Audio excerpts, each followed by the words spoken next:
Foundation प्रस्तुत लोक आरोग्य ह्या कार्यक्रमात आरोग्याविषयीच्या गप्पा मारण्यासाठी तुम्हा सर्वांचं स्वागत आहे. मंडळी, लहान मुले म्हटले की चॉकलेट, आईस्क्रीम, टॉफी हे सगळं तर आलंच आणि त्यासोबत पण येतात विविध दातांचे आजार. मग ह्या विविध दातांचे आजार होऊ नये किंवा दातांची निगा कशी राखता येईल किंवा वेगवेगळ्या दातांचे दुखणे कशामुळे होते, या सगळ्या विविध प्रश्नांची उत्तरे देण्यासाठी आज आपल्यासोबत उपस्थित आहे डॉक्टर वृषाली पाटील. मंडळी, डॉक्टर वृषाली पाटील ह्या लहान मुलांच्या दातांचे तज्ज्ञ असून म्हणजेच पीडियाट्रिक डेंटिस्ट्री हे गेल्या 20 वर्षांपासून नाशिक शहरात सक्सेसफुली प्रॅक्टिस करत आहेत. तर डॉक्टर, स्वागत आहे तुमचं लोक आरोग्य ह्या कार्यक्रमात. नमस्कार. नमस्कार मॅडम. मोस्टली हे बाल दंत चिकित्सा आणि जे सामान्य दंत चिकित्सा यामध्ये काय फरक आहे? हां, तर एक पीडियाट्रिक डेंटिस्ट्री किंवा लहान मुलांची दंतचिकित्सा ही एक स्पेशालिटी आहे जनरल डेंटिस्ट्री नंतरची. तर बेसिकली ह्याच्यामध्ये आपण काय करतो की लहान मुलांमध्ये जे काही दातांचे उपचार असतात जन्म झाल्यापासून तर साधारणतः 15 ते 16 वर्ष वयोगटामधलं, तर त्या स्पेशालिटीचं काम ह्या क्षेत्रामध्ये होत असतं. म्हणजे लहान मुलांमध्ये होणाऱ्या दातांच्या समस्या आणि त्याच्यावरचे उपचार. तर आम्ही म्हणजे हा फरक आहे की मोठ्यांच्या उपचार पद्धती ह्या थोड्या वेगळ्या आहेत आणि लहान मुलांच्या उपचार पद्धती ह्या थोड्या वेगळ्या आहेत आणि त्यांच्यामध्ये निर्माण होणाऱ्या समस्या पण वेगवेगळ्या असतात. म्हणजे लहान मुलांमध्ये होणारे दातांचे प्रॉब्लेम्स थोडे वेगळ्या पद्धतीचे असतात, मोठ्यांचे जे प्रॉब्लेम्स आहेत ते थोड्या वेगळ्या पद्धतीचे असतात. ओके. सर्वसाधारणतः म्हणजे कोणत्या वयोगटातील मुलं पीडियाट्रिक डेंटिस्ट्रीमध्ये येतात? हां, तर आता आपल्याला लहान मुलांचा जो वयोगट आहे तो साधारणतः जन्म झाल्यापासून तर 16 वर्षापर्यंतचा जो मुलांचा वयोगट असतो तो आपण ह्या पीडियाट्रिक डेंटिस्ट्रीमध्ये किंवा लहान मुलांच्या एक स्पेशालिटी फील्डमध्ये आपण त्याचा समावेश केलेला असतो. तर या वयोगटामध्ये आपण पीडियाट्रिक डेंटिस्टकडे जाऊन ट्रीटमेंट घेऊ शकतात ॲज अ स्पेशलिस्ट म्हणून. ओके. असं. मग मॅम, लहान मुलांमध्ये आढळणारे सगळ्यात कॉमन ह्या दातांचे समस्या कुठल्या असतात? तर लहान मुलांमध्ये सगळ्यात कॉमन प्रॉब्लेम म्हणजे दातांचा असा येतो की कॅव्हिटीज तयार होणं मुलांमध्ये. ओके, म्हणजे बऱ्याचदा तर आम्ही लहान मुलांमध्ये अगदी 6 months to 1 year म्हणजे 1-2 वर्षाची मुलं असतात त्यांच्यामध्ये सुद्धा आपल्याला कॅव्हिटीज दिसून येतात, जेवढे त्यांचे दात आलेले असतात त्यांच्यामध्ये. आणि त्यालाच आपण लहान मुलांमध्ये जे खूप जास्त कॅव्हिटी जेव्हा व्हायला लागतात त्यालाच आपण एक नर्सिंग बॉटल केरीज किंवा बेबी बॉटल केरीज किंवा नर्सिंग बॉटल सिंड्रोम, तर अशा पद्धतीने आपण त्याला आम्ही म्हणत असतो. आणि दातांमध्ये हेच म्हणजे कॅव्हिटीज होणं, त्याच्यामुळे पेन होणं, दात दुखणं, त्याच्याशी रिलेटेड स्वेलिंग्स, सूज येणं, अगदी चेहऱ्यावर सुद्धा त्याची सूज पसरलेली असते. तर हेच आत्ता सध्याच्या याच्यामध्ये लहान मुलांमध्ये सगळ्यात जास्त आढळणारे हे सगळे समस्या आहेत. आता जसं की तुम्ही बोललात की कॅव्हिटीज हे खूप कॉमनली दिसतात, तर दात दुखी, कीड लागणं किंवा ते कॅव्हिटीज जे फॉर्म होतात आणि ते जर बेबी टीथशी संबंधित असेल, जसं की दुधाचे दात आपण बोलतो, तर त्याचं किती इम्पॉर्टन्स आहे? म्हणजे साधारण जे लोक असतात तर त्याला एवढं महत्त्व नाही देत की आता हे तर दात पडणारच आहे ना. हां, खूपच छान प्रश्न आहे म्हणजे हा. आणि अगदी सर्वसाधारणपणे सगळ्याच लोकांच्या मनामध्ये हा प्रश्न असतो की अरे दुधाचेच दात आहे, ते तर पडणारच आहेत, मग त्याची ट्रीटमेंट करणं का गरजेचे आहे, बरोबर? तर ह्याचं मी थोडंसं असं एक्सप्लेन करेन की लहान मुलांचे जे दात असतात तर ते पडण्याचं म्हणजे जे दुधाचे दात असतात ते पडण्याचे आणि त्या जागी नवीन जे परमनंट दात येणार असतात तर ते येण्याचं एक शेड्यूल असतं. ओके, तर फॉर एक्झाम्पल साधारणतः लहान मुलांना पुढचे जे दात आहेत ते वयाच्या 6व्या-7व्या वर्षी यायला सुरुवात होते, जे परमनंट दात आहेत ते. आणि मागच्या ज्या दाढा आहेत त्या 10 ते 12व्या वर्षी येतात, बरोबर?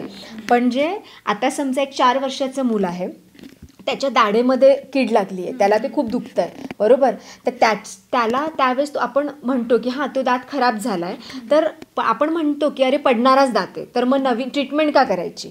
तर ह्याचं कारण असं आहे की ती मागची दाढ आहे मूल 4 वर्षाचं आहे त्या जागी जो नवीन दात येणार आहे किंवा त्या जागी जी नवीन दाढ येणार आहे ती वयाच्या 10व्या वर्षानंतर येणार आहे. मग हा जो स्पॅन आहे हा जो एवढा स्पॅन आहे ते 5 ते 6 वर्षाचा, तर त्याच्यामध्ये लहान मुलांचे जे दात आहेत ते हेल्दी कंडिशन्समध्ये आणि फंक्शनली त्यांना त्याचा खाण्यासाठी उपयोग व्हायला पाहिजे अशा पद्धतीने त्यांना टिकवणं गरजेचं असतं. बरोबर. तर लहान मुलांमध्ये जे दात असतात तर ते त्यांची जी कॅव्हिटी असते ते एकदम इन्फेक्शियस पद्धतीने एका दाताचं दुसऱ्या दाताला इन्फेक्शन होत राहतं. तर त्याच्यामुळे एक मेन आपला पर्पज असा असला पाहिजे की जोपर्यंत लहान मुलांचे जे दुधाचे दात आहे ते नैसर्गिकरित्या पडण्याचं वय होत नाही तोपर्यंत आपल्याला लहान मुलांच्या तोंडामध्ये ते हेल्दी कंडिशनमध्ये मेंटेन करता आले पाहिजे. तर ही सगळी जी ट्रीटमेंट आपण करतो म्हणजे वेगवेगळ्या ट्रीटमेंट्स करतो. आता दातांमध्ये कॅव्हिटी झाली तर त्याच्यामध्ये कॅव्हिटी फिलिंग्स किंवा रूट कॅनल किंवा कॅप्स ह्या त्याच्यासाठीच करायचं असतात की तो दात जेव्हा नॅचरल पडायची वेळ येईल तोपर्यंत त्या मुलाला खाण्यासाठी बोलण्यासाठी. आता उदाहरणार्थ पुढचे जे दात आहेत ते तुमचे उच्चार त्या पुढच्या दातांवर अवलंबून असतात. बरोबर. तर पुढच्या दातांचं त्याचं बोलणं तेव्हा आणि मूल शिकतही असतं साधारणतः 2 ते 3 वर्षामध्ये. तर त्यांचं बोलण्याचे जे उच्चार आहे ते चांगल्या पद्धतीने व्हावेत. त्याच्यानंतर खाण्यासाठी त्याला कुठेही त्रास न होता हेल्दी दात असतील तर ते चांगल्या पद्धतीने त्यांचं चर्वण करू शकणार आहे. तर त्याच्यामुळे ते दात हेल्दी कंडिशनमध्ये ओरल कॅव्हिटीमध्ये मेंटेन करताच आले पाहिजे म्हणजे केलेच पाहिजे. सो तर हे मेन त्याचं रिझन आहे. कारण ह्या गोष्टीला जास्त इम्पॉर्टन्स दिली जात नाही. आणि ह्याच्यामध्ये एक ॲडिशन करून मी सांगेल की एक मुलांच्या ना डेंटिशनच्या पण फेजेस असतात. फॉर एक्झाम्पल एक 6व्या महिन्यामध्ये दात यायला सुरुवात होते दुधाचे. बरोबर. त्याच्यानंतर 3 वर्षापर्यंत दुधाच्या दातांचा पूर्ण सेट फॉर्म झालेला असतो. म्हणजे ही जी फेज आहे त्याला आम्ही टेम्पररी डेंटिशन फेज किंवा प्रायमरी डेंटिशन फेज असं म्हणतो. बरोबर. 3 वर्षानंतर. त्याच्यानंतर 6 वर्षानंतर मुलांना परमनंट दात यायला लागतात. तर 6 वर्षानंतर ते 12 वर्ष हा जो वयोगट आहे त्याच्यामध्ये एक मिक्स डेंटिशन फेज म्हणतो आपण. कारण का की काही दात दुधाचे असतात काही दात परमनंट असतात. बरोबर. तर ते काही दात जात असतात काही दात येत असतात. तर ही जी फेज आहे त्याच्यामुळे आपण त्याला मिक्स डेंटिशन फेज म्हणतो. आणि साधारणतः 12 ते 13 वर्षानंतर मुलांचे सगळेच परमनंट दात तोपर्यंत आलेले असतात. म्हणजे त्याच्यानंतरची जी फेज आहे आपण त्याला परमनंट डेंटिशन फेज म्हणतो. तर अशा पद्धतीने आपण मुलांचे जे डेंटिशन आहे ते लहान अगदी जन्माला आल्यापासून म्हणजे 6व्या महिन्यापासून तर ते 14 ते 15 वर्षापर्यंत आपण ह्या 3 फेजेसमध्ये त्याला डिवाईड केलं असतं. मग ह्याच्यामध्ये जे पण दात नवीन येत आहे त्यांची पण आपल्याला काळजी घेणं तेवढंच महत्त्वाचं असतं. तर त्याच्यासाठी आपल्याला स्पेशलिस्ट डेंटिस्टची कॉन्टॅक्टमध्ये राहणं रेग्युलर चेकअप्स करणं हे महत्त्वाचं असतं. म्हणजे आपल्याला कळतं की आपल्या मुलांचे कोणते दात जास्त खराब झालेत कोणते कमी आहेत नवीन येणारे दात कसे येत आहेत ह्या सगळ्याचं मॉनिटरिंग करण्यासाठी आपल्याला एक प्रिव्हेंटिव्ह स्ट्रॅटेजीज पण सांगू शकतात लहान मुलांचे डेंटिस्ट तुम्हाला. तर म्हणून ते सगळ्या ट्रीटमेंट्स करणं खूप गरजेचं असतं. आणि त्याच्यासोबतही रेग्युलर चेकअप. येस अगदी महत्त्वाचं आहे. कारण बऱ्याचदा काय होतं की पॅरेंट्सलाच माहिती नसतं की कोणते दात परमनंट आहेत कोणते दुधाचे.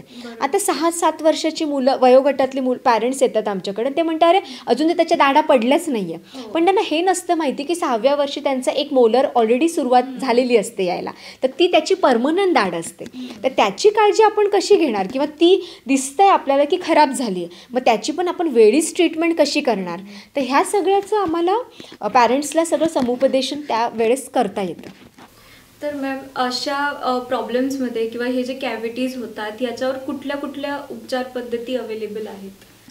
तर हे जे कॅव्हिटीज होतात तर त्याचं प्रमाण असतं. म्हणजे काही दात थोड्याशा इनिशियल स्टेजमध्ये असतात कॅव्हिटी काही थोड्याशा वाढलेल्या असतात काही अजूनच जास्त वाढलेला असतो की तो पूर्ण दात पण तुटून गेलेला असतो बऱ्याचदा लहान मुलांचे.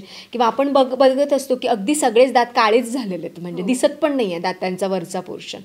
तर ह्या वेगवेगळ्या स्टेजेसप्रमाणे उपचार पद्धती पण वेगवेगळ्या असतात. बरोबर. फॉर एक्झाम्पल एखाद्या दातामध्ये इनिशियल स्टेजला कॅव्हिटी आहे तर त्याचं उपचार आपण फक्त फिलिंग्स करू शकतो. म्हणजे फक्त तेवढे कॅव्हिटीचा पोर्शन क्लीन करून त्या जागी जे योग्य दातांच्या कलरचं जे मटेरियल असतं किंवा कम्पॅटेबल ओरल जे सिमेंट्स असतात वेगवेगळे, तर त्या पद्धतीने आपण फक्त टूथ फिलिंग्स करून ते उपचार तिथे थांबवू शकतो. म्हणजे त्या दाताला जास्त डॅमेज होण्यापासून आपण तिथेच थांबवू शकतो. तर जे दात अजून जास्त इनिशियल स्टेजला नाही आहेत, अजून डीपर कॅव्हिटीज आहेत, बऱ्याचदा अशा पेशंट्समध्ये सिम्पटम्स पण असतात. म्हणजे टूथ पेन असतं किंवा खाताना अडकतं आहे सारखं, किंवा अगदी सूज पण आली आहे, इन्फेक्शन झालं आहे, सायनस ट्रॅक फॉर्मेशन दिसतात आपल्याला ओरल कॅव्हिटीमध्ये. त्याच्यामध्ये इंट्राओरल सायनस ट्रॅक्स असतात, काही काही एक्स्ट्राओरल पण असतात.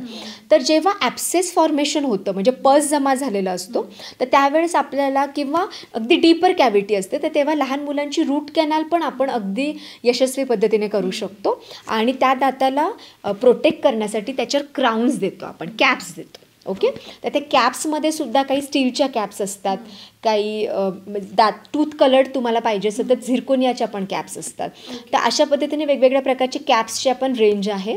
पण रूट कॅनल करून आपण कॅप देऊ शकतो. काही दात अजून जास्त डीपर लेवलला खराब आहेत, म्हणजे वरतून काही दिसतच नाही आणि पूर्ण दात तुटून गेलेला आहे, पण मग नवीन दात यायला मात्र वेळ आहे. मग अशा वेळेस आपल्याला जेव्हा नवीन दात त्या जागी येतो, ती जागा तिथे मेंटेन करणं खूप गरजेचं असतं. आता ह्याच्यामध्ये मी अजून एक ॲडिशनल सांगेन की लहान मुलांचे जे दातांचं काम आहे ते खाण्यासाठी आहेच उपयोगी, बोलण्यासाठी आहे, पण नवीन जे दात येणार आहेत त्यांना जागेवर येण्यासाठी गाईड करण्याचं पण काम हे मिल्क टीथचं आहे, बरोबर. पण मग जेव्हा वेळेपेक्षा आधी तो दात निघून जातो, तर त्या जागी आपल्याला दात आता काढावा लागणार आहे, त्या जागी वाचवू नाही शकत आहे आपण त्या दाताला. मग तो एक्स्ट्रॅक्शन करावं लागतं, दात काढावा लागतो. पण त्याच जागी एक स्पेस मेंटेनर म्हणून एक छोटीशी क्लिप किंवा छोटे डिव्हाइसेस असतात, तर ते आपण त्या लहान मुलांच्या दातामध्ये फिक्स करतो. तर त्याचं फंक्शन असं असतं की जेव्हा त्या जागी नवीन दात येणार आहे, तर ते बरोबर त्याच जागी मेंटेन करण्याचं काम हे स्पेस मेंटेनर करत असतं, म्हणून आपण त्याला स्पेस मेंटेनर असं म्हणतो. ओके. आता हे मला नवीनच माहिती भेटली तुमच्याकडून की जो मिल्क टूथ असतो तो आधीच्या दाताची म्हणजे लाईक गायडन्स स्पेस क्रिएट करतो, राईट. लहानपणापासून मोस्टली हे असं ऐकण्यात येतं आपल्याला की दुधाचा दात पडला तिथे जीभ लावू नका म्हणजे वाकडे तिकडे दात येणार, राईट. हे तर मी लहानपणापासून माझ्या घरचे मला सांगतच होते. तर हा जो मिथ आहे हा किती खरा आहे? ह्या मिथला मिथ म्हणतो याचाच अर्थ पार्शल खरा ऍक्च्युली आहे ते. म्हणजे त्याच्यामागे कदाचित हा हेतू असावा की नवीन येणारा दात जर का यायला सुरुवात झाली आणि तुम्ही त्याला सारखं जिभेने ढकलत राहिले, सारखी जीभ लावत राहिली, तर त्याची पोझिशन थोडीफार तो चेंज करू शकतो. मग येणारे दात थोडे वेडेवाकडे येऊ शकतात. पण फक्त ते त्याच्याचवर अवलंबून नाही आहे, तर हे सगळे फॅक्टर्स अवलंबून आहे की त्याचा दुधाचा दात लवकर पडला का, वेळेच्या तो लवकर म्हणजे पडून गेला का, तर मग त्याच्यामुळे सुद्धा मग जे दात आहे ते येणाऱ्या पोझिशनमध्ये न येता त्यांची वेगवेगळ्या कुठूनही येऊ शकतात, ते वेडेवाकडेच येतात. म्हणजे म्हणून आपल्याला हे जे ट्रीटमेंट्स आपण बघितल्या की दातांची फिलिंग्स करायची, अजून डीपर लेवलला असेल तर रूट कॅनल करायची, कॅप्स लावायच्या, अजूनही डॅमेज जास्त असेल, काढायची वेळ आली तर त्या जागी स्पेस मेंटेनर लावायचे. तर हे सगळं जे ट्रीटमेंटचा जो हेतू आहे तो हाच आहे की नवीन येणारे दात एका हेल्दी एन्व्हायरमेंटमध्ये यायला पाहिजे आणि हेल्दी कंडिशनमध्ये ते प्रॉपर जागी यायला पाहिजे. सो लहान मुलांचे जी ट्रीटमेंट्स आहेत ते करण्याच्या मागे हेच हेतू आहे की त्या जागी येणारे जे परमनंट दात आहे ते अगदी त्या जागी येऊन तुमचे फायनल जे परमनंट दात आहेत ते अल्टिमेटली खूप हेल्दी आणि चांगल्या पोझिशन आणि कंडिशनमध्ये पाहिजे. बरोबर. जसं आपण बोलतो की लहानपणापासूनच फ्युचरचं चाइल्ड किंवा माणूस निर्माण होतं त्याच्यात ते गर्भसंस्कारपासून, तसंच जे मोठेपणी आपलं दातांचं आरोग्य आहे ते मेंटेन करण्यासाठी आपल्याला लहानपणापासूनच काळजी घेणं तेवढंच महत्वाचं आहे. बरोबर. अगदी. तर मगाशी तुम्ही जसं सांगितलं की रूट कॅनल, फिलिंग म्हणजे हे जे काही ट्रीटमेंट्स आहेत तर हे आपण मोठ्यांच्या ट्रीटमेंटमध्ये पण तेच ऐकतो आणि आता लहानांमध्ये पण तेच आहे. तर मग ह्यांच्यात डिफरन्स कसं, म्हणजे लहानांच्या ट्रीटमेंटमध्ये आणि मोठ्यांच्या ट्रीटमेंटमध्ये काय फरक आहे?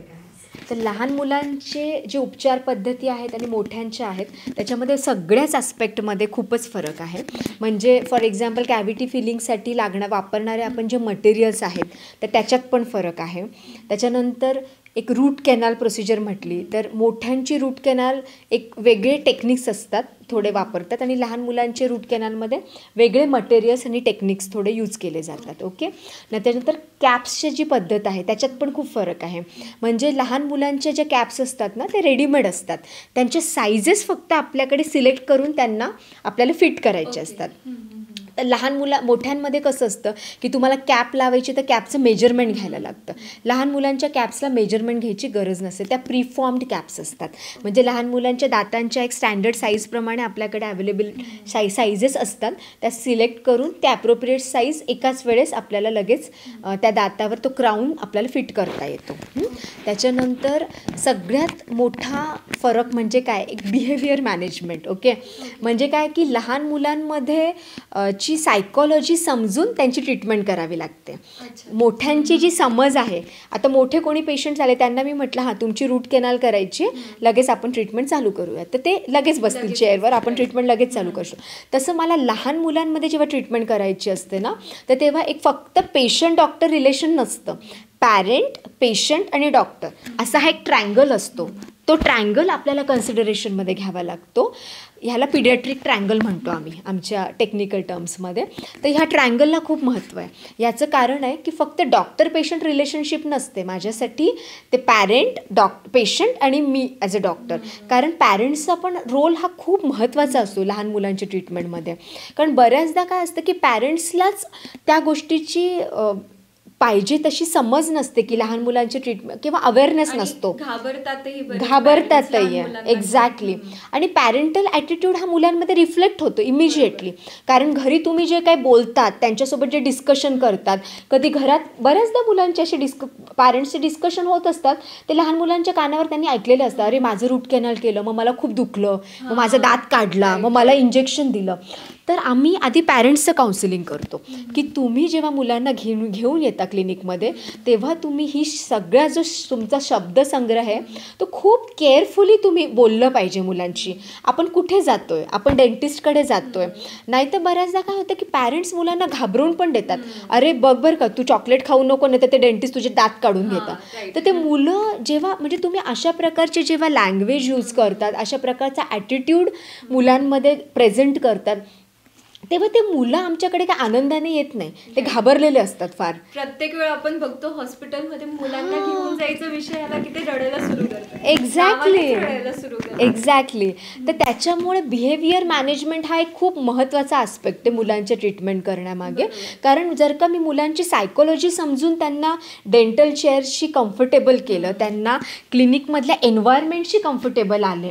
आता तुम्ही आपल्या क्लिनिकमध्ये बघितलंच असेल की एक चाइल्ड फ्रेंडली ॲटमॉस्फिअर आहे. क्लिनिकचं जे डेकोरम आहे किंवा इंटेरियर आहे त्या पद्धतीने तसं मॉडिफाय केलेलं असतं की लहान मुलांना जेव्हा इथे येतात तेव्हा त्यांच्या मनात भीती नाही वाटली पाहिजे, त्यांना इथे येऊन छान वाटलं पाहिजे. म्हणजे मुलांना खेळायला टॉईज असतात, एक प्ले एरिया आहे आमच्याकडे सेपरेट. चेअरवर बसल्यानंतर पण आम्ही वेगवेगळे टेक्निक्स वापरून त्यांना आधी कम्फर्टेबल करतो चेअरवर. त्यांच्याशी बोलण्याच्या पद्धत आहे, तुमची बॉडी लँग्वेज आहे. पॅरेंट्सचं पण काउन्सिलिंग करायला लागतं की मी जेव्हा ट्रीटमेंट करेल तेव्हा तुमचा ॲटिट्यूड कसा असला पाहिजे, तुमची पोझिशन काय असली पाहिजे. तर त्याच्यामुळे ह्या सगळ्या आस्पेक्ट केला आपण बघितला तर मुलांना ट्रीट करणं, दातांचं ट्रीटमेंट करणं आणि मोठ्यांच्या दातांची ट्रीटमेंट करणं हे सगळ्या आस्पेक्टवर खूप वेगळं गोष्ट आहे. म्हणजे मी तर म्हणेन की लहान मुलांना ट्रीट करणं is very very challenging, it's very challenging. आणि जर का त्या मुलाचं तुमच्यावर ट्रस्ट आला की हे जे कोणी डॉक्टर आहेत, हे जे डेंटिस्ट आहेत, ह्यांच्याकडे गेल्यावर आपल्याला दुखत नाही आहे, तर तरच तो मुलगा मला कॉपरेट करतो पुढच्या ट्रीटमेंटसाठी. एकदा की त्यांना आपण अनप्लेझंट एक्सपिरियन्स दिला, त्यांना पेनफुल एक्सपिरियन्स दिला, तर ते पुढच्या त्यांच्या व्हिजिट्स असतात, पुढच्या सिटिंग्स असतात, तर त्याला बिलकुल कॉपरेट करत नाही. तर त्याच्यामुळे हे सगळे ॲस्पेक्ट विचार करून पॅरेंटल काउन्सिलिंग, प्रिव्हेंटिव्ह स्ट्रॅटेजीज, त्यांच्या व्हिजिट्स कोणत्या टाईमला शेड्यूल करायच्या, त्यांची झोपेची वेळ कोणती, खाण्याची वेळ कोणती, तर ह्या सगळ्या गोष्टींचा विचार करून आपल्याला त्यांच्या अपॉइंटमेंट शेड्यूल करावे लागतात आणि त्याच्यानुसारच आपल्याला पॅरेंट्सला पण गाईड करावं लागतं.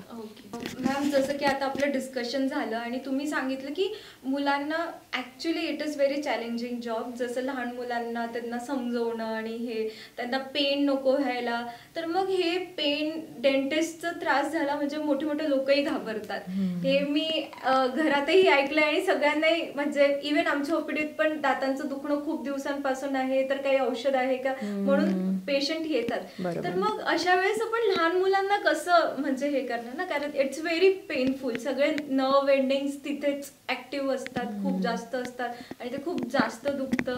तर लहान मुलांमध्ये तुम्ही असे काही टेक्निक यूज करतात का ज्याच्यामुळे तुम्ही त्यांना कम्फर्टेबल करतात आणि पेन नाही होणार असं काही? हो, येस. तर अगदी म्हणजे आपण आत्ता जे डिस्कशन केलं त्याच्यामधलं अगदी महत्त्वाचा पॉईंट आहे हा. तर बेसिकली काय, fear and anxiety. Okay, these are the most common things which are observed in children, commonly observed in children. लहान मुलांमध्ये काय असते, ती फिअर म्हणजे भीती आणि एक अँझायटी, अननोन जागेबद्दल, अननोन गोष्टींबद्दल ती एक अँझायटी असते मुलांमध्ये, की अरे आपल्याला कुठे आणलं आहे, आणि मग त्यातल्या त्या दातांची ट्रीटमेंट. ओके, तर त्याच्यामध्ये कसं असतं, पहिली गोष्ट तर जसं मी आधी पण बोलले की वेगवेगळे टेक्निक्स यूज करायला लागतात. तर आम्ही त्यांच्याशी एक रॅपो डेव्हलप करत असतो, त्यांच्याशी एक कम्फर्टेबल एक बॉन्ड किंवा एक रिलेशन डेव्हलप करण्याचा प्रयत्न करत असतो. त्यांना आधी कम्फर्टेबल करतो, नॉर्मल बोलून तुम्ही कशा पद्धतीचं फ्रेंडली त्यांना बोलणार, तुमचं रॅपो कसा तुम्ही डेव्हलप करणार त्यांच्याशी. तर अशा पद्धतीचं बोलून, त्याच्यानंतर डिस्ट्रॅक्शन टेक्निक म्हणजे ट्रीटमेंट करता करता ते स्क्रीनवर कार्टून शो बघू शकतात, त्यांच्या आवडीच्या मूवीज बघू शकतात, ते एक डिस्ट्रॅक्शन टेक्निक्स आहेत. त्याच्यानंतर बिहेवियर मॅनेजमेंटमध्ये आम्ही त्यांना बऱ्याचशा गोष्टी ना दाखवतो आधीच, म्हणजे ट्रीटमेंट करण्याच्या आधीच. फॉर एक्झाम्पल, मला मिरर आहे, आमचा माउथ मिरर आहे, त्याच्याने मला त्यांना दात चेक करायचे, तर मी त्यांना आधीच दाखवेल की हे बघ, हा एक छोटासा मिरर आहे, ह्याच्याने मी तुझ्या दातांमध्ये किती जर्म्स आहेत ते मी बघणार आहे, बरोबर. आणि टर्मिनॉलॉजी बोलताना सुद्धा त्या पद्धतीने बोलावं लागतं मुलांची, त्यांना समजेल अशा लेवलला जाऊन. ओके, तर आम्ही ते सगळे इन्स्ट्रुमेंट्स आहेत ना ते त्यांना दाखवतो की हे आहे. ॲट द सेम टाईम कोणतेही शार्प इन्स्ट्रुमेंट्स आहे, टोचणाऱ्या दिसतंय डोळ्यांना की अरे टोचणारं आहे, अशा कोणत्याही वस्तू आम्ही त्यांना नजरेस पडतील अशा पद्धतीने ठेवत नाहीत आमच्या ऑपरेटरीमध्ये. ओके, तर अशाच छोट्या छोट्या वस्तू, सक्शन टीप आहे, आता हा पाईप आहे, पाण्याचा स्प्रे मारतो, तर हे शॉवर आहे, एक दात क्लीन करतो आम्ही त्याच्याने, तर एक छोटासा शॉवर, पाण्याचा स्प्रे टाकून, हवा टाकून आपण तुझ्या दातांमधले जर्म्स क्लीन करणार आहे. तर अशा पद्धतीने एक टर्मिनॉलॉजी वापरून त्यांना त्या गोष्टी प्रत्यक्ष हाताळू पण द्याव्या लागतात. काही प्रत्यक्ष त्यांना सेन्स करू द्यायचं. पाणी टाकल्यावर तुम्हाला कसं वाटतं, हवा टाकल्यावर तुम्हाला कसं वाटतं. तर अशा पद्धतीने ते जेव्हा त्या डेंटल चेअरवर बसून त्याच्याशी सगळ्या इक्विपमेंटशी जेव्हा कम्फर्टेबल होतात, तेव्हा आम्ही आमचं हळूहळू काम चालू करतो. Okay, at the same time distraction म्हणून ते टी व्हीवर आमचा स्क्रीन कार्टून शो बघू शकतात. तर ह्याला different types of behaviour management techniques असं म्हणतो आम्ही. तर ह्या झाल्या एक simple behaviour management techniques. Okay, आता तुम्ही दुसरं एक काही टेक्नॉलॉजीची गोष्ट केली, तर त्याच्यामध्ये एक कॉन्शियस सिडेशन म्हणून, this is one of the very advance technology now we use in children. म्हणजे एक कॉन्शियस सिडेशन म्हणून आपण एक यूज करतो, त्याच्यामध्ये एक मास्क लावलं जातं आणि नायट्रस ऑक्साईड आणि ऑक्सिजन या गॅसचं मिक्सचर पेशंटला आपण श्वासाद्वारे इनहेल करू देतो. नाही, नेझली, मास्क नाही, येस, मास्क लावून आपण तो श्वासा थ्रू ते आपण तसं फोटोमध्ये व्हिडिओ शूटिंग ह्या क्लिप्समध्ये आपण बघू शकतात की तो गॅस जेव्हा ते इनहेल करतात म्हणजे ब्रीथ करतात, तेव्हा तो जो गॅस आहे नायट्रस ऑक्साईड, तर ते त्यांना मुलांना काम डाऊन करण्याचं काम करत असतो. तर त्यांच्यातली जी अँझायटी आहे, तर इट हॅज अँक्झिओलायटिक इफेक्ट. ओके, तर ती अँझायटी त्याच्याने कमी होत असते. त्या मुलांच्या ज्या चंचलता असते, म्हणजे एका जागी बसत नाही, खूप मुवमेंट्स करतात, ते पण एक चॅलेंजिंग असतं ना डेंटिस्टसाठी ट्रीटमेंट करणं. तर त्या सगळ्या मुवमेंट्स पण त्या गॅसच्या इनहेलेशनमुळे किंवा त्या गॅसच्या श्वासामध्ये घेतल्यामुळे त्या सगळ्या मुवमेंट्स कमी होतात, मुलांची अँक्झायटी कमी होते आणि अतिशय शांत एकदा मुलं झाले ना की आम्हाला त्यांना ॲनेस्थेशिया पण व्यवस्थित देता येतो. कारण आपल्याला जेव्हा दात काढायची गरज असते, रूट कॅनलची गरज असते, तेव्हा त्या पर्टिक्युलर दाताला आपल्याला ॲनेस्थेशिया द्यायला लागतो. म्हणजे ॲनेस्थेशिया दिल्यानंतर आपण त्या ज्या पर्टिक्युलर दाताची ट्रीटमेंट करतोय ती पुढे पेनलेस होते. तर नायट्रस ऑक्साईड कॉन्शियस सिडेशन हे जे टेक्निक आहे, तर त्याच्यामुळे आपण जे ॲनेस्थेशिया देतो तर त्याचंही पेन नाही जाणवत. ओके. आलं का लक्षात? तर त्यांचे सगळेच जे पेन स्टिम्युलंट्स असतात म्हणजे पेन रिस्पॉन्सेस असतात तर ते खूप स्लो डाऊन होतात मुलांमध्ये.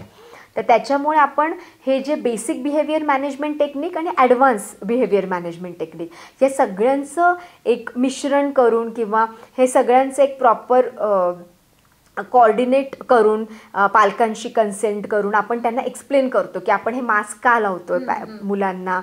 आणि शेवटी प्रत्येक पॅरेंट्सला वाटतं की आपल्या मुलाला ट्रीटमेंट करताना दुखलं नाही पाहिजे. ओके. तर मग आपण जर का अशा पद्धतीने त्यांना ट्रीटमेंट केली तर अगदी सहजपणे पेनलेसपणे फिअरलेस टिअरलेस अशा सगळ्या वेजने आपण दात्यांची ट्रीटमेंट करू शकतो. आणि ह्या टेक्नॉलॉजीचा सगळ्यात मोठा ॲडव्हान्टेज म्हणजे ते माझ्या हातात आहे की मुलांना मला त्याचा इफेक्ट किती वेळ द्यायचा आहे. आता जेव्हा माझं काम झालं आहे, आता ह्या मुलाची ट्रीटमेंट कंप्लीट झाली आहे तर मी इमिजिएटली ते मशीन ऑफ करून किंवा त्याची डोसेज ॲड्रेस करून मुलाला परत त्याच्या कॉन्शियस स्टेटमध्ये मी आणू शकते पूर्ववत अवस्थेमध्ये.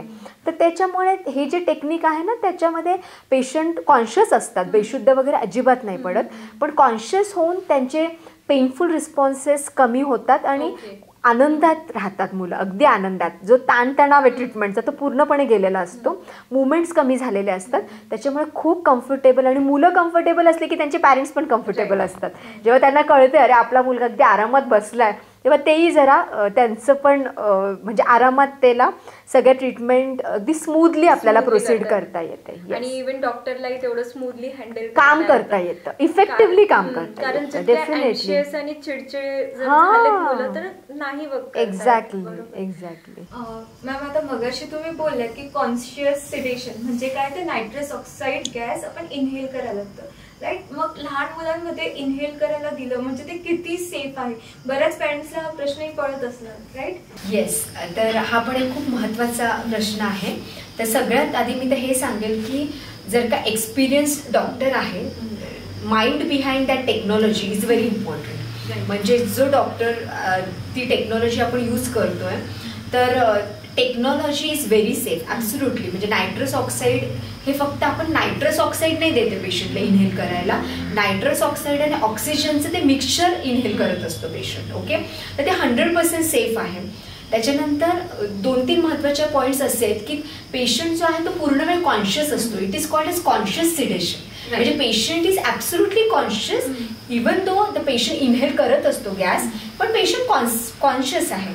म्हणजे तुमचे जे व्हर्बल तुम्ही बोलतायत पेशंटशी, कम्युनिकेशन करताय, तर patient is absolutely willing, absolutely gives proper responses to verbal stimuli. Okay.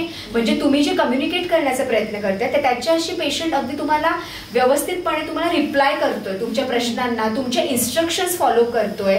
पेशंटचे डोळे उघडे आहेत, प्रोटेक्टिव्ह रिफ्लेक्सेस काम करतायत. बरोबर. प्रोटेक्टिव्ह रिफ्लेक्सेस म्हणजे पेशंटच्या घशात जे काही पाणी जातं, पाणी गेलं की पटकन खोकला येणं किंवा शिंका येणं, हे सगळे प्रोटेक्टिव्ह रिफ्लेक्सेस आहेत. तर हे सगळं आपल्याला समजून घेतलं पाहिजे की पेशंट जागा आहे, प्रोटेक्टिव्ह रिफ्लेक्सेस काम करताय आहेत, पेशंट आपल्या बोलण्याला अगदी कॉन्शियसली प्रॉपर रिस्पॉन्स देतो आहे.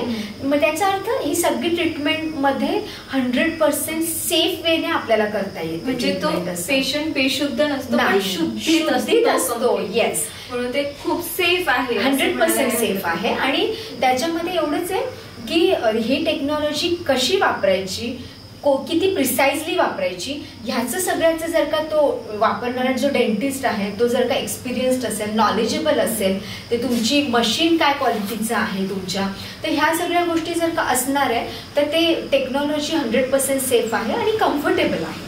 100% कम्फर्टेबल अँड सेफ. याच्यामध्ये रिस्क फॅक्टर ॲज सच नाही आहे कोणता, पण तरीसुद्धा आपल्याला एक आम्ही पेशंटला साधारणतः एक लिमिटेशन्स आहेत ह्याचे पण. ओके. आता तुम्ही तो बोलल्याच तर हेही सांगून देते. लिमिटेशन म्हणजे काय की पेशंटला 100% नाकाने श्वास घेता येतोय का.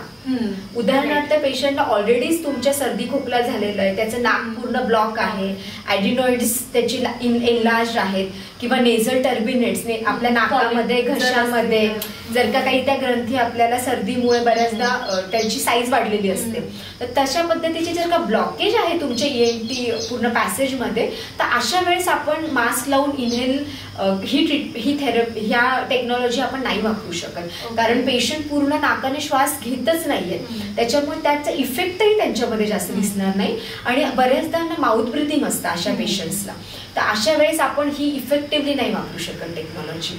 त्याचबरोबर पेशंटला काही इयर इन्फेक्शन आहे का, काही दुसरे आजार आहेत का, ते सगळे आपण मेडिकल हिस्ट्रीमध्ये प्रॉपर घेत असतो पेशंटचं. आणि जर का ह्याच्यामधल्या काही गोष्टी नसतील तर आपण सेफली हे सगळं यूज करू शकतो डेफिनेटली. अगदी नवीन असं काहीतरी माहिती आज तुमच्याकडून भेटली आहे मला, म्हणजेच कॉन्शियस सिडेशन. आणि ते लहान मुलांमध्ये आहे म्हणजे ते त्यांच्यासाठी किती सेफ आणि चांगलं आहे. पण आय होप की तेवढंच अडल्टसाठी असावं, म्हणजे आम्ही पण हॅपीली तेवढं डेंटिस्टकडे येऊ शकू. It works for adults also. Okay, adult मध्ये पण आपण यूज करू शकतो. ओके, म्हणजे ते फक्त लहान मुलांसाठी नाही तर अडल्टसाठी सुद्धा आहे. कारण अजून एक पॉइंट मेन्शन करायचं राहिला की मुलांमध्ये ना बऱ्याचदा किंवा लहान मोठ्यांमध्ये सुद्धा अँझायटी असते ना. बऱ्याचदा मोठे पेशंट येतात गॅग रिफ्लेक्स, म्हणजे तोंडात काही घातलं तरी उलटीचं सेन्सेशन. तर असे जे सिम्पटम्स आहेत ते मोठ्यांमध्येही असतात आणि लहानांमध्येही असतात. तर अशा वेळेस पण हे खूप very effective way of management of children on dental chair. Okay, हे कॉन्शियस सिडेशन ह्या विषयी म्हणजे तुम्हाला प्रॅक्टिस करताना असं काही विशेष आणि इंटरेस्टिंग काही अनुभव आला आहे का कधी? येस, अगदी खरं म्हटलं तर ना अनुभव हे रोजच येत असतात. कारण रोज नवीन पेशंट किंवा तुमचे काही जुने पेशंट ते थोडे मोठे झालेले असतात बऱ्याच दिवसांनी. तर प्रत्येक वेळेस मुलांची ना एक सायकोलॉजी, बिहेवियर पॅटर्न्स हे त्यांच्या ग्रोईंग एजमध्ये चेंज खूप होत असतात. आणि बरेच पेशंट्स पण असे वेगवेगळ्या पद्धतीचे वेगवेगळ्या बॅकग्राऊंडमधनं आलेले असतात. तर त्याच्यामध्ये एक एकदम इंटरेस्टिंग किस्सा मी सांगते. तसं तर अगदी डे इन अँड आउट आमचं म्हणजे रोजचंच काम आहे आमचं हे. लहान मुलांना रूट कॅनल करणं, कॅप करणं रोजचं म्हणजे रुटीन वर्क आहे सगळं क्लिनिकमध्ये आमच्या. पण एक पेशंट माझ्याकडे आला होता, तर तो पेशंट फक्त एक 5 वर्षाचा मुलगा होता छोटा. आणि त्या पेशंटमध्ये किंवा 4 ते 5 वर्ष वयोगटातला असेल कदाचित. तर त्या पेशंटला आधी तर त्यांच्या पॅरेंट्सचा जेव्हा मला फोन आला की त्याला खूप जास्त दुखतंय आणि कंटिन्यू पेन आहे, तो जेवत पण नाहीये, रात्री झोपला नाहीये रात्रभर.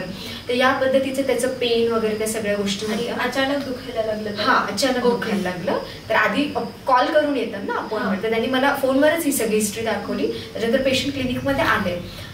जेव्हा पेशंट आला क्लिनिकमध्ये तर त्याला मी सगळ्या दृष्टीने एक्झामिन केलं. तर त्या पेशंटचे असं समजा तुम्ही की सगळेच दात त्याचे डॅमेज होते, म्हणजे कॅव्हिटी सगळ्याच दातांमध्ये कॅव्हिटी कमी अधिक प्रमाणात होती. तर ज्या स्पेसिफिक दातांमध्ये कॅव्हिटी होती ते मागच्या दाढी होत्या, ज्याच्याने त्याला जेवण तर बिलकुल अनेक महिन्यांपासून करता येत नव्हतं. पण त्यांचा मेन प्रॉब्लेम काय होता माहितीये का, त्या पेशंटला सिव्हिअर गॅग रिफ्लेक्स होता. सिव्हिअर गॅग रिफ्लेक्स म्हणजे काय की काहीही गोष्ट तोंडात घातली की उलटी येते. तर त्याच्यामध्ये त्याला यू वोंट बिलीव्ह टूथब्रश पण तोंडात घातला तरी उलटी यायची.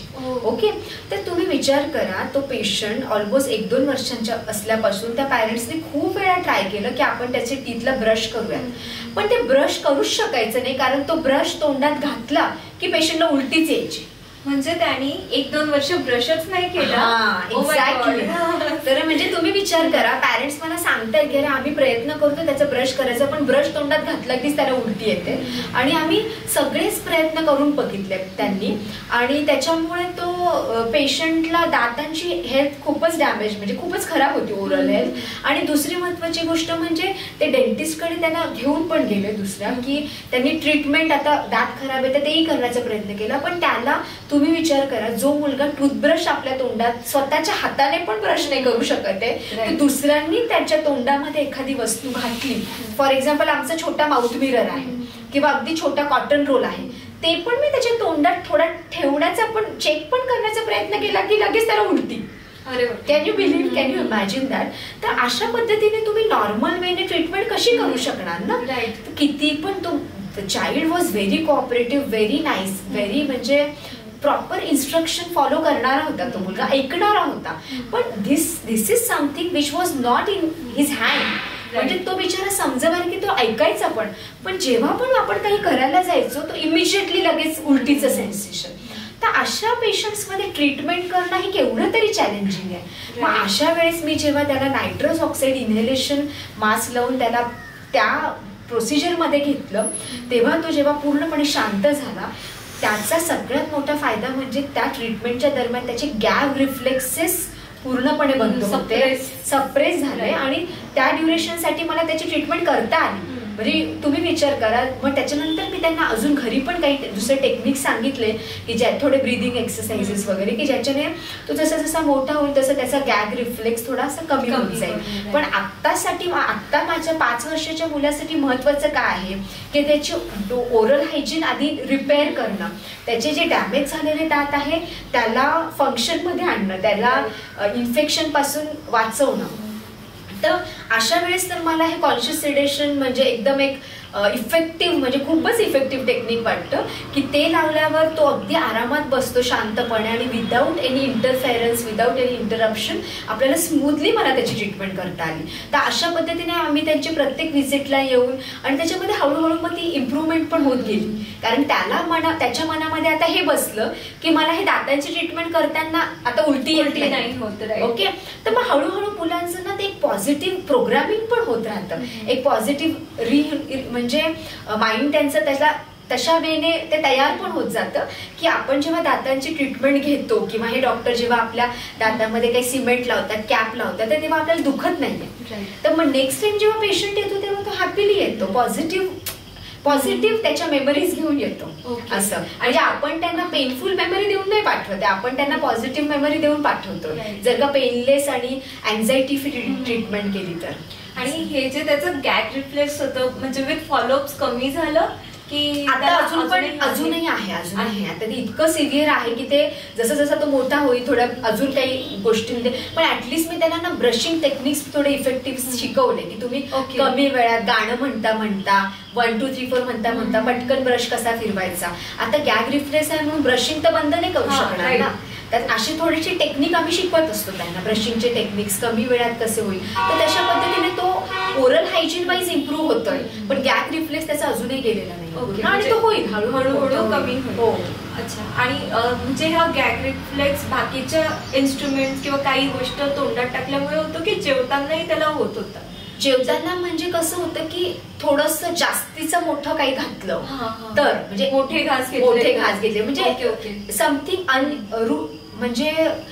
Something different than his usual routine, असं काही घेतलं ना वेगळं की त्याला ते गॅग रिफ्लेक्स व्हायचं. कोणतीही वस्तू तोंडात ठेवायला द्या, थोडस मोठा घास घ्या किंवा छोटे त्याच्या रुटीन पेक्षा वेगळं काहीतरी दिलंय, टेस्ट वेगळी लागली तरी पण त्याला गॅग रिफ्लेक्स. ओके, आणि मग म्हणजे हे कारण काय असू शकतं गॅग रिफ्लेक्सचं? नाही, इज इट रिलेटेड टू म्हणजे असं काही डेंटिस्टच्या म्हणजे लाईक दातांच्या कुठल्या आजाराशी रिलेटेड आहे? नाही, दातांच्या आजाराशी रिलेटेड एक इंडिव्हिज्युअल रिस्पॉन्स आहे. ओके, एक individual response from a different, म्हणजे जसं आपण म्हणतो ना प्रत्येकाचं माइंड बॉडी हे वेगवेगळं असतं, डिफरंट काइंड ऑफ, म्हणजे एखाद्या मेडिसिनला 2 पेशंटचे रिस्पॉन्सेस पण वेगवेगळे असतात. तर अशा पद्धतीने इट्स जस्ट डिफरंट रिस्पॉन्स, त्याला असं काही दातांचा आजार कारणीभूत नाहीये. मॅम, आता आपण दातांच्या समस्या बघितल्या, त्याच्यावरचे उपचारही बघितले, पण मग आपल्याला काय करता येईल ज्याने हे अवॉइड करता येईल, हे आजार होऊ नये, त्यासाठी आपण काय काळजी घेतली पाहिजे? Yes, very important. कारण आमच्या ब्रँडचं नावच असं आहे की पीडियाट्रिक अँड प्रिव्हेंटिव्ह डेंटिस्ट्री. म्हणजे प्रत्येक येणारा पेशंट आणि त्याचे पालक यांचं आम्ही प्रिव्हेंटिव्ह थेरपीसाठी काउन्सिलिंग पण करत असतो. म्हणजे हे जे उपचार आहेत पण मग होऊ नये किंवा नवीन जे चेंजेस होत असतात दातांमध्ये, नवीन दात येत असतात, तर त्यांना आपण चांगल्या पद्धतीने ठेवण्यासाठी काय काळजी घ्यायची ना, तर this is called as preventive therapy. Okay, तर या प्रिव्हेंटिव्ह थेरपीमध्ये एक होम केअर असते आणि एक ऑफिस केअर असते. तर होम केअर मध्ये आम्ही पेशंट्सला डाएट मॉडिफिकेशन आणि ब्रशिंग हॅबिट्स याच्यावर म्हणजे मार्गदर्शन करत असतो. तर डाएट मॉडिफिकेशन, आता कॅव्हिटी होण्याचं सगळ्यात मेन रिझन म्हणजे आहे की गोड खाण्याचं प्रमाण, स्पेशली आत्ताची जी फूडची अवेलेबिलिटी असेल ना आहे ना ऍट प्रेझेंट, तर ती खूप एक large variety of food availability आहे मुलांना, किंवा बेकरी प्रॉडक्ट्स म्हणा, चॉकलेट्स म्हणा, स्वीट्सचे डिफरंट प्रकार आहे. तर हे जे काही आणि ते फेवरेट आहे. Yes, so this is the very main reason की दातांमध्ये जे कॅव्हिटी होण्यासाठी. तर आम्ही पेरेंट्सला ह्याच्यामध्ये आम्हाला गाईड करावं लागतं, मुलांना नाही. कारण त्यांच्या हातात आहे की मुलांना तुम्ही काय द्यायचं, कधी द्यायचं. तर ह्याच्यामध्ये आपल्याला गोडचं जे प्रमाण आहे, म्हणजे ज्या गोष्टींमध्ये ऍडेड शुगर आहे, ज्या पदार्थांमध्ये, म्हणजे नॅचरली शुगर तर मुलांना गरजेची असते जी त्यांना फ्रुट्स मधून जात असते. पण ऍडेड शुगर असणारे जे पदार्थ असतात, for example packed food, package food जे असतात, बेकरी प्रॉडक्ट्स असतात, मिठाई असतात वेगवेगळ्या प्रकारच्या, तर किंवा दुधामध्ये पण खूप पॅरेंट्सला साखर टाकून द्यायची सवय असते. तर हे ऍडेड जे शुगर आहे ना, ह्याच्याबद्दल आम्ही पॅरेंट्सला खूप गाईड करत असतो की हे आधी तुम्ही बंद करा. ओके.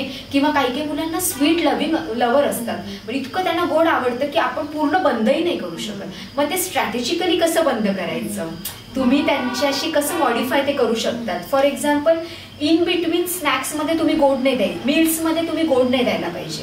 आलं लक्षात? तुम्हाला समजा त्या मुलाला खूपच गोड आवडतं, तर तुम्ही जेवताना त्याला थोडासा एक गोड काहीतरी देऊ शकतात. पण 2 जेवणांच्या मध्ये, आत्ता जेवण केलं, लगेच एक लाडू घेऊन खात बसला एक तास तो मुलगा, परत रात्रीचं जेवण आहे, ते इन बिटवीन द स्नॅक्स मध्ये जे काही खातात मुलं, तर त्याचे सुद्धा आम्हाला असे वेगवेगळ्या स्ट्रॅटेजीज पॅरेंट्स द्यायला लागतात की ज्याच्याने मुलांना पूर्णपणे स्वीट बंदही नाही करतायत. त्यांना शेवटी ती मुलं आहेत, चॉकलेट्स पण पूर्ण बंद पण नाही करायचे, पण स्ट्रॅटेजिकली कसे द्यायचे आणि काय द्यायचं आणि किती प्रमाणात द्यायचं. तर ह्या गोष्टीचं आम्ही डाएट काउन्सिलिंग करतो पॅरेंट्सला. तर असे डाएट मॉडिफिकेशन करायला लागतात. दुसरी गोष्ट म्हणजे ब्रशिंग टेक्निक्स. ओके. कधी ब्रश करायचं, सगळे पॅरेंट्स सांगतात की मी ह्याला रोज सकाळी ब्रश करवते, पण रात्री ब्रश करवतात का, कधी ब्रश करतात.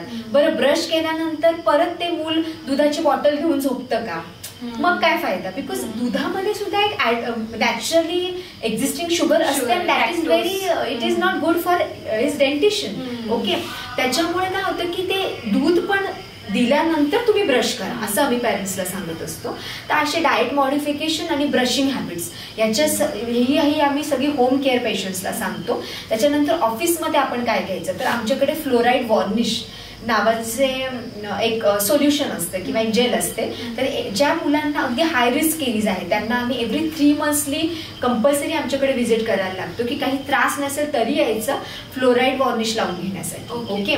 त्याच्यानंतर थोडे मोठे मुलं असतात, त्यांचे परमनंट मोलर्सला कॅव्हिटी व्हायची रिस्क आहे, तर त्याच्यासाठी आपल्याला पीट अँड फिशर सिलेंट्स आपण परमनंट मोलर्सवर लावू शकतो. तर अशा पद्धतीने आम्ही हे सगळ्या प्रिव्हेंटिव्ह थेरपीज सांगतो, होम केअर आणि ऑफिस केअर. ओके. त्याच्यामध्ये म्हणजे प्रिव्हेंटिव्हवर आमचा अगदीच फोकस असतो, कारण हे खूप गरजेचं आहे. ट्रीटमेंट तर आपण करत राहणार, पण जर का या हॅबिट्स मॉडिफाय नाही केल्या तर ते वारंवार रिपीटमध्ये प्रॉब्लेम्स होत राहतात मुलांमध्ये. त्याच्यामुळे जेवढी ट्रीटमेंट महत्वाची आहे तेवढीच प्रिव्हेंटिव्ह केअर पण महत्वाची आहे. तर हे आम्हाला सांगावंच लागतं सगळ्या पॅरेंट्सला. राईट. येस मॅडम, खूप छान अशा पद्धतीने तुम्ही आम्हाला गाईड केलंय आणि आपले जे सर्वसाधारण जनता आहे त्यांनाही खूप चांगली अशी इन्फॉर्मेशन आज भेटलीच असणार आहे आणि त्यांच्या नॉलेजमध्ये भर आलंच असणार आहे. तर शेवटी आता कन्क्लूड करताना मला फक्त एवढंच विचारायचं की तुम्ही पालकांना काय संदेश द्याल, म्हणजे कशा प्रकारे काळजी घेतली पाहिजे. तर सगळ्यात महत्वाचं म्हणजे मी पालकांना हे सांगेन की तुमचा ॲटिट्यूड टुवर्ड्स ओरल हेल्थ काय आहे, म्हणजे तुम्ही स्वतःच्या दातांच्या हेल्थबद्दल किती जागरूकता आहे, तर तीच तुमच्या मुलांमध्ये पण रिफ्लेक्ट होणार आहे. तोच ॲटिट्यूड तुमच्या पूर्ण फॅमिलीमध्ये रिफ्लेक्ट होणार आहे. तर त्याच्यामुळे तुम्ही स्वतःच्या डेंटिशियनबद्दल पण जागरूक असणं खूप महत्त्वाचं आहे. तुम्ही तुमच्या ओरल हायजीन चांगल्यातल्या चांगली कशी राहणार आहे, तर ह्याच्यावर आधी तुम्ही तुमच्या हॅबिट्स, तुमचे डायटरी पॅटर्न्स ह्याच्यावर काम करा. तुमच्या ट्रीटमेंट्स चांगली घ्यायला पाहिजे, तुमची स्वतःची काळजी घ्यायला पाहिजे. आणि त्याच्यानंतर तुम्ही मुलांमध्ये पण ह्या सगळ्या ज्या मी सांगितल्या की जर का तुमच्या मुलाला त्रास होत नाहीये, दात दुखत नाहीये, तरी सुद्धा एक प्रिव्हेंटिव्ह किंवा एक रिच्युअल, जसं आपण मुलाला एका विशिष्ट, जसं मुलाचा एक बर्थडे मनवतो आपण, फर्स्ट बर्थडे, तर दिस इज व्हेरी इम्पॉर्टंट की एकदा मुलांचा फर्स्ट बर्थडे आला किंवा त्याचा फर्स्ट दात जेव्हा यायला लागला तेव्हा तुम्ही लगेचच पिडियाट्रिक डेंटिस्टकडे जाऊन एक तुमच्या फॉलोअप्सला सुरुवात केली पाहिजे. म्हणजे प्रॉब्लेम व्हायची वाट नका बघू, ते व्हायच्या आधीच जर का तुम्ही मुलांना तसे आपल्या पूर्ण फॅमिलीमध्ये जर का एक तशा प्रकारचं कल्चर डेव्हलप केलं की आपल्याला प्रत्येक बर्थडेला डेंटिस्टकडे जायचंच आहे, ओके, तर ते ऑटोमॅटिकली ते कल्चर पूर्ण फॅमिलीमध्ये डेव्हलप होतं आणि मुलांना ती सवय लागते त्या गोष्टीची. म्हणजे मुलांना माहिती आहे की आपल्याला डेंटिस्टकडे जायचंच आहे, तर त्याच्या मनात तिकडे नेताना कोणत्याही प्रकारची भीती घालून नका नेऊ.